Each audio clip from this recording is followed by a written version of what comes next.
Finally, after 33 years, nakuha na ng Mapua yung kampiyonato. And more often than not, after the championship, mas nakikredit yung mga players kasi sila yung nakikitang naglalaro. Sila yung under the spotlight, sila yung nakikitang napapagod, sila yung umi-score, sila yung dumidepensa.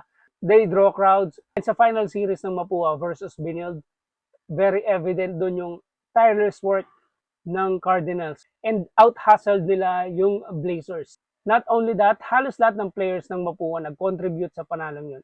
In fact, noong game 2, halos di na naglaro sa second half si Clint Escamis.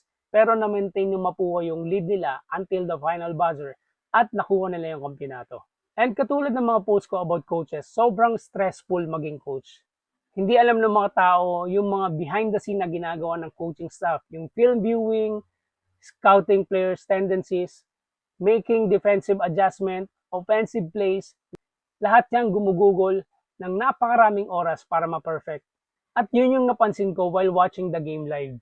Sabi ko nga parang 3 heads versus 1 yung nangyayari. Kasi every time out ng Mapua, iba't ibang coaches yung nagko-crocus. Definitely adjustments yun habang naglalaro. Yung isa adjustment sa offense, yung isa adjustment sa defense, which is Coach Yong. And overall in charge si Coach Randy. Gaano ka gusto manalo ng coaching staff?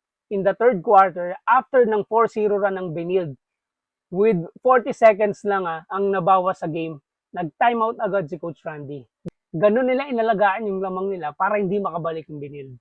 You gotta love this Mapua's coaches culture. Lahat pwedeng mag-share ng input, lahat pwedeng humawak ng board. Bibihira to sa isang basketball team. Sa sobrang stress sa pagiging coach, dalawa lang yung babagsakan mo dyan. It's either pag natalo ka, bobo ka, or ang gusto ng fans, mag-resign ka. Yan yung masakit na katotohanan sa pagiging coach. Kapag panalo yung team, ang galing ng player. Pero pag natalo yung team, bobo yung coach.